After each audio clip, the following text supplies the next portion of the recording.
শিলিগুড়ি থেকে মাত্র ২ মিনিট দূরত্বে এখন বাংলাদেশ দাঁড়িয়ে যাচ্ছে দুইটি ভয়ঙ্কর বিমান ঘাঁটি নিয়ে। ভারতের বুকের ঠিক পাশ ঘেঁষে বাংলাদেশের লালমনিরহাট আর ঠাকুরগাঁও, এই দুই জায়গায় এখন গড়ে উঠেছে এমন এয়ারবেস যাদের প্রভাব ভারতের সামরিক মেরুদণ্ড কাঁপিয়ে দিয়েছে। এতদিন ধরে দক্ষিণ এশিয়াকে নিজেদের ব্যক্তিগত উঠোন মনে করা ভারত এখন বোঝাতে পারছে না কিভাবে তাদের চোখের সামনেই বাংলাদেশের সাহস এতটা বেড়ে গেল। কারণ এই দুটি বিমান ঘাঁটি চালু হওয়া মানে ভারতের শিলিগুড়ি করিডোরের নিরাপত্তা এখন বাংলাদেশের সরাসরি নজরদারির আওতায় চলে আসা। লালমনিরহাট বিমান ঘাঁটি, যেটি স্বাধীনতার পর প্রায় পড়েছিল অবহেলায়, আজ নতুন করে নির্মিত হচ্ছে। সঙ্গে যুক্ত হয়েছে ঠাকুরগাঁও, আরেকটি কৌশলগতভাবে ভয়ঙ্কর গুরুত্বপূর্ণ পয়েন্ট। এই দুই বিমান ঘাঁটির অবস্থান যদি মানচিত্রে টেনে দেখা হয় তাহলে স্পষ্ট বোঝা যাবে ভারতের নর্থ ইস্ট অর্থাৎ 7 সিস্টার রাজ্যগুলোর প্রবেশদ্বার এখন বাংলাদেশের সামরিক ত্রিভুজের নিচে পড়ে গেছে। এবং এটা ভারতের কল্পনায়ও ছিল না যে বাংলাদেশ এত দ্রুত তাদের কৌশলগত দুর্বলতায় হাত দেবে। লালমনিরহাটের অবস্থান শিলিগুড়ি করিডোর থেকে মাত্র ৩০ কিলোমিটার দূরে। ঠাকুরগাঁওয়ের দূরত্ব প্রায় একই। দুটি ঘাঁটি মিলিয়ে উত্তরবঙ্গ হয়ে উঠবে বাংলাদেশের আকাশ প্রতিরক্ষার প্রথম লাইন। এখানে বসবে আকাশ নজরদারি রাডার, যুদ্ধ বিমান স্কোয়াড্রন, ড্রোন ইউনিট এবং সামরিক লজিস্টিক্স সাপোর্ট সেন্টার। শুধু তাই নয়, এভিয়েশন ট্রেনিং, গবেষণা ও উৎপাদন কেন্দ্র তৈরি হবে, যার মাধ্যমে ভবিষ্যতে বাংলাদেশ নিজস্ব সামরিক ড্রোন ও যুদ্ধাস্ত্র উৎপাদনে স্বাবলম্বী হবে। ভারত যতই বন্ধুত্বের গান গাইক না কেন, বাস্তবতা হলো তারা বাংলাদেশের সাথে প্রতিটি চুক্তিতে প্রতারণা করেছে, পানি আটকে দিয়েছে, সীমান্তে মানুষ হত্যা করেছে, বাণিজ্যে ফাঁকি দিয়েছে, নিরাপত্তায় হুমকি দিয়েছে। আর সেই শিক্ষা থেকেই বাংলাদেশ বুঝে গেছে নিজের অস্তিত্ব টিকিয়ে রাখতে হলে শক্তি চাই, আর এই শক্তি নির্মাণের একমাত্র রাস্তা হলো কৌশলগত আধিপত্য। এই দুটি বিমান ঘাঁটির বাস্তবায়ন শুরু হয়েছে সুনির্দিষ্ট পরিকল্পনায়। শুধু রানওয়ে নয়, radar complex, command control centre, drone launch site, aviation university সবকিছু একসাথে গড়ে তোলা হচ্ছে। ভবিষ্যতে এখান থেকে বাংলাদেশ দূরপাল্লার নজরদারি, আকাশ প্রতিরক্ষা এবং জরুরি রেসপন্স সক্ষমতা বাড়াবে।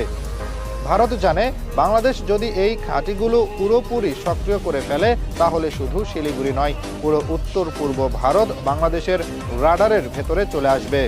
এখন বাংলাদেশ শুধু সীমান্ত পাহারা দেবে না, এখন বাংলাদেশ আকাশে চোখ রাখবে এবং প্রয়োজন হলে আকাশ থেকে শত্রুর বুক ভেদ করে জবাব দেবে।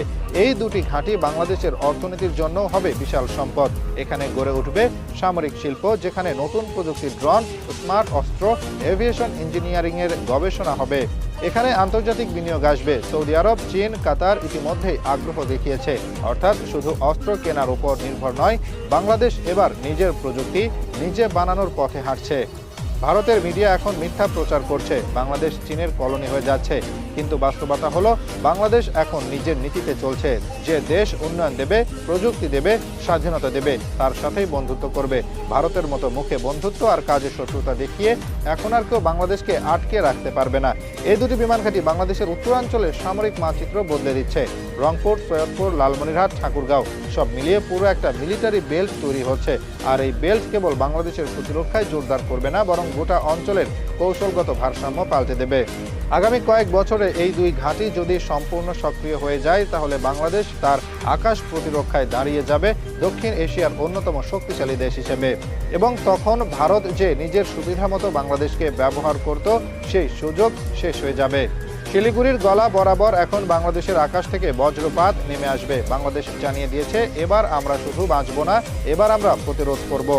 বাংলাদেশ যখন শিলিগুড়ির পাশে দুটি বিমান ঘাঁটি চালু করছে, তখন এটা শুধু একটি দেশের প্রতিরক্ষা সম্প্রসারণ নয়, এটা গোটা দক্ষিণ এশিয়ার কৌশলগত ভারসাম্যে ভয়ঙ্কর রকমের পরিবর্তন।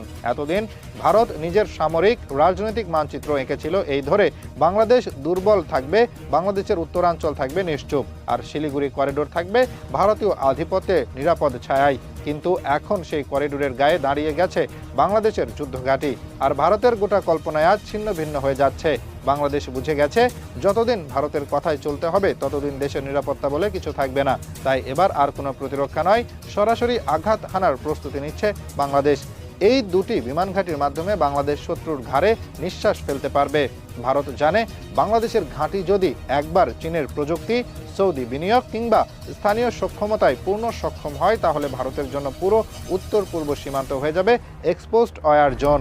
এখনো পর্যন্ত ভারত এই অঞ্চলে সবসময় খেলেছে দুর্বল প্রতিবেশী তত্ত্বে। তাদের পুরো নীতি ছিল বাংলাদেশ যেন শিলিগুড়িকে কৌশলগত দুর্বলতা হিসেবে ব্যবহার না করতে পারে। কিন্তু এখন বাংলাদেশ আর চুপ নেই। শিলিগুড়ি এখন কোনো দুর্বল পয়েন্ট নয়, এটা এখন বাংলাদেশের প্রতিরোধ ঘাঁটির ছায়ায় আসা এক সামরিক দুর্বলতা। যদি বাংলাদেশের এই বিমান ঘাঁটিতে বসানো হয় drone squadron, AEW&C system, long range radar এবং মিসাইল ডিফেন্স ইউনিট, তাহলে ভারতীয় আকাশসীমা প্রতিদিন স্ক্যান হবে। তাদের প্রতিটি যুদ্ধ প্রস্তুতি, সামরিক ট্রেনিং, কনভয় মুভমেন্ট রাডার ব্যান্ডে ধরা পড়বে। বাংলাদেশের পর্যবেক্ষণে এটি শুধু যুদ্ধের প্রস্তুতি নয়, এটি মনস্তাত্ত্বিক প্রতিরোধ। আর এই মানসিক যুদ্ধেই ভারত হেরে গেছে, কারণ তারা কখনো কল্পনাও করেনি বাংলাদেশ এত দ্রুত এমন ঘাঁটি তৈরি করে ফেলবে। আরও ভয়ঙ্কর কথা হলো, এই ঘাঁটি ভারতকে চেপে ধরবে পশ্চিম দিক থেকে চীন আর দক্ষিণ দিক থেকে বাংলাদেশ। দুই দিকের কৌশলগত জোট মানেই ভারত আর এখন রিজিওনাল পাওয়ার নয়, বরং ঘেরাও হওয়া দুর্বল রাষ্ট্র। বাংলাদেশের ঘাঁটিতে যদি নতুন যুদ্ধবিমান আসে, যেমন চীনের J-10C, তুরস্কের KAAN বা রাশিয়ার SU-35, তাহলে ভারতের ফাইটার জেট আধিপত্য প্রশ্নবিদ্ধ হবে। কারণ বাংলাদেশ যদি 24টি মাল্টি রোল জেট পায়, তাদের AES এর রাডার, বিয়ন্ড ভিজুয়াল রেঞ্জ ক্ষেপণাস্ত্র, স্টিলথ প্রোফাইল থাকে, তাহলে ভারতের MiG-29, তেজাস বা এমনকি রাফায়েল ও আর একতরফা সুবিধায় থাকবে না। তবে শুধু যুদ্ধবিমান নয়, এই ঘাঁটি ঘিরে উঠবে শিল্প। এখানেই হবে বাংলাদেশের নিজস্ব ড্রোন নির্মাণ কেন্দ্র, রাডার গবেষণা ল্যাব, ফ্লাইট সিমুলেটর একাডেমি, বিমান রক্ষণাবেক্ষণ কারখানা। এখানে কর্মসংস্থান হবে, এখান থেকে নতুন সামরিক প্রকৌশলী তৈরি হবে। প্রতিরক্ষা খাত হয়ে উঠবে নতুন ইন্ডাস্ট্রি। এভাবেই বাংলাদেশ প্রতিরক্ষা খাতে নিজের অর্থনীতি, প্রযুক্তি এবং আঞ্চলিক অবস্থানকে একত্রে বুনে নিচ্ছে।